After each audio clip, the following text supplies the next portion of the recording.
월남전 참전 용사셨거든요. 아버님 훌륭하시네. 네.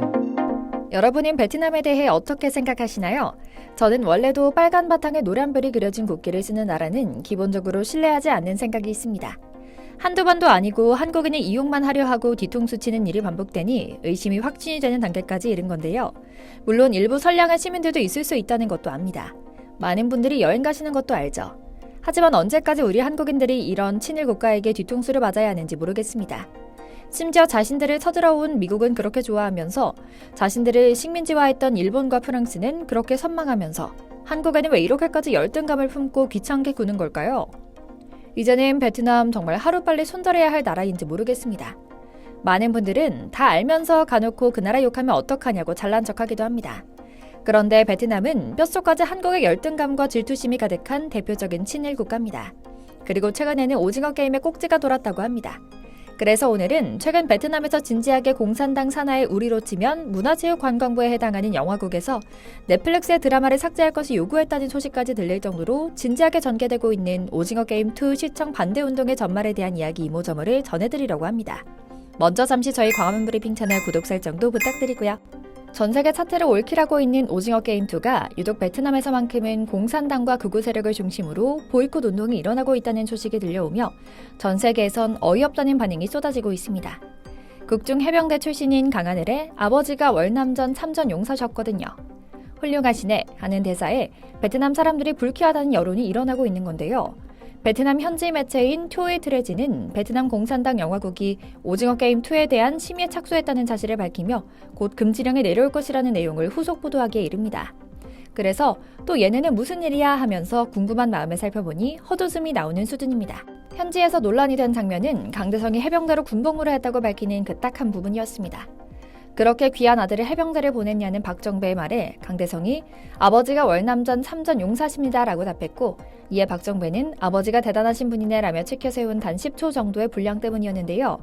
여기에 꽂힌 베트남 극우 세력과 여론공장 공산당 언론은 더 이상 한국산 오징어 게임을 보면 안 된다. 베트남의 아픈 상처를 건드리다니 보이콧해야만 한다. 한국은 하지도 못한 미국과의 전쟁에서 승리한 베트남의 자랑스러운 역사를 한낱 한국인들이 왜곡하고 있다며 길길이 날뛰기 시작한 건데요. 정말 웃기는 일입니다. 오징어 게임을 전체 다 본 사람이라면 또 정상적인 사고를 할 수 있는 교양인이라면 이 대사 하나가 월남전을 사냥하는 게 아니라는 걸 명확하게 보여주는 대사일 뿐더러 대단하신 분이네 라는 대사가 극찬의 의미라고는 눈꼽만큼도 찾아볼 수 없는 느낌의 발언이었다는 걸 알 수 있기 때문인데요. 정말 웃긴 지점은 이런 혹평과 반대운동 속에서도 베트남에서 공개 다음 날부터 연일 1위를 차지하고 있다는 겁니다. 그럼에도 이렇게 굳이 논쟁을 일으키면서 선동하고 있는 것은 공산당의 지령을 받은 언론과 영화국이 선봉에 서고 있기 때문인데요. 도쿠옥 비엣 영화국 부국장은 인터뷰에서 관련 논란을 인지하고 있으며 영화법에 따라 해당 내용을 검토하고 있다. 베트남 영화법 제9조에 따르면 국가 역사를 왜곡하고 모욕하는 영화 활동은 금지되기 때문에 월남전을 왜곡하고 한국군의 역사를 긍정적으로 묘사하고 있는 한국 드라마는 금지돼야 마땅할 것이다 라며 결과가 나오기도 전에 선동하는 발언을 해댔죠. 사실 넓은 마음으로 이해할 수도 있습니다. 하지만 바로 옆에는 베트남전에서 수많은 사람들을 상대하는 람보 같은 영화가 차트에 있는 상황에서도 한국만 콕 집어서 난리치는 게 어이가 없다는 겁니다. 물론 전 세계 네티즌들은 가당치도 않은 소리다. 어디 베트남이 한국에 대들고 그러나 라고 외칩니다. 같은 논리라면 지금껏 베트남 전쟁을 그린 수많은 헐리우드 영화는 어떻게 소비했으며 넷플릭스조차 그렇게 혐오하는 미국이 서비스하는 OTT인데 왜 보냐는 건데요. 논리로 다가오지 않는 이들에게 어떻게 논리로 대화를 할 수 있겠습니까? 그런데 이런 논란은 서두에 말씀드린 것처럼 베트남이 굳이 한국의 명성에 흠집을 내고 전 세계적인 신드롬을 일으키고 있는 것을 못 봐주겠다는 발악에 불과합니다. 베트남 사람들은 사실 어떻게 이렇게 돈을 좋아하고 사기치며 공짜로 얻어먹는 걸 좋아하는 사람들이 공상주의 정권 아래 살았나 싶을 정도로 돈을 좋아하고 천민자본주의적인 사고방식이 기저에 깔린 민족입니다. 실제로 베트남에 진출한 삼성전자 공장에서는 시도 때도 없이 복지 정책을 더 내놓으라며 파업을 하기도 하고요. 박항서 감독의 뒤통수를 치면서 있는 돈 없는 돈 다 갈취하더니 자신들의 식민 지배했던 프랑스 출신이자 제대로 된 성적을 낸 적도 없던 트루시알 감독을 선임하면서 박항서 감독 연봉의 3배나 되는 돈을 떡하니 줬다가 대책을 말아먹는 참교육을 당하기도 했죠. 그런데 이런 일은 이번이 처음은 아닙니다.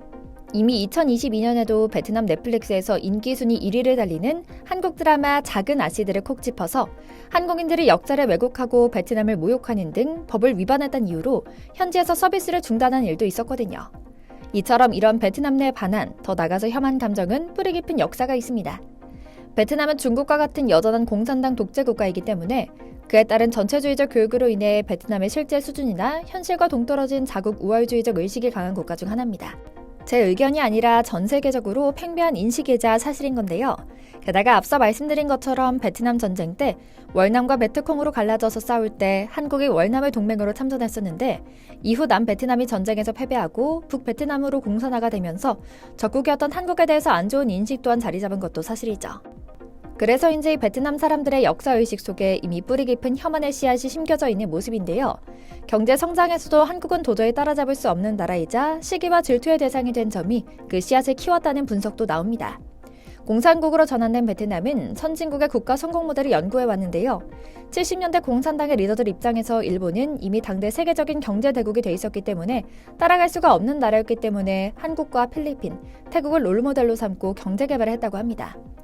여기에 더해 일본은 야비하게 공산당이든 민주정권이든 가리지 않고 우선 동남아의 경제 지원을 쏟아부었기 때문에 베트남에서는 친일 마인드가 커졌을 수밖에 없었던 것이고요. 자연히 이들 눈에는 1970년대와 80년대 한국이 북한보다도 못 살아 보였기 때문에 한국 별것 없다는 인식도 있었죠. 하지만 우리 한민족과 베트남 민족은 근본부터 달랐고 정치 경제 체제의 차이까지 더해지며 일본도 기울어진 상태에서 한국은 베트남이 감히 우러러볼 수도 없는 수준으로 큰 나라가 됐습니다. 경제 성장을 이뤘는데 지도자를 바꿔가면서 민주화까지 이룬 대한민국의 급격한 성장을 보수적인 극우 공산당 리더들이 받아들일 수 없었던 겁니다.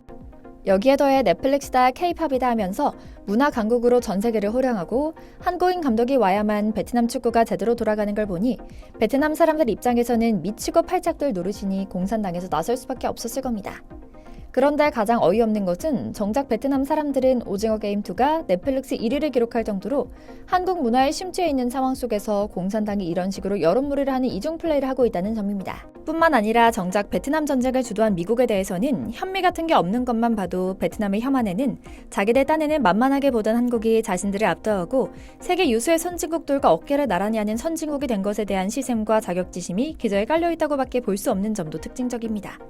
딱히 우리 한국인 입장에서는 라이벌 의식을 가져본 적도 지금도 같지 않은 대만이나 베트남이 자기들 혼자서 한국을 라이벌로 여기고 한국 때리기 풍조가 있다는 점도 신기할 노릇이죠. 여러분도 잘 아시는 것처럼 베트남은 역사상 단 한 번도 한국의 어떤 지표에서도 한국을 따라잡거나 조금이라도 경쟁할 만한 수준이 된 것이 없었습니다. 베트남이 한국을 자신들과 비슷한 수준으로 보면서 만만하게 여겼다는 것 자체가 사실 객관적으로 말이 안 되는 건데요. 공산사회 특유의 교육에 따른 우물한 개구리식의 고립된 인식에서 오는 근거 없는 자신감이라고 할 수 있는 것이죠. 그리고 이런 풍조는 오로지 우리 영화 제작자, K-팝 가수들과 우리 기업들에게 악영향으로 다가가고 있습니다. 오징어 게임2 금지령이라니 정말 가당키나 한가 모르겠습니다. 베트남 사람들은 외로운 한국인 중년 싱글 남성들을 이용해 국적을 따고 뒤로는 베트남 남자들을 불러 한국 국적을 취득해 우리 고열을 뽑아먹는 일로 여러 사회 문제를 일으키고 있기도 합니다.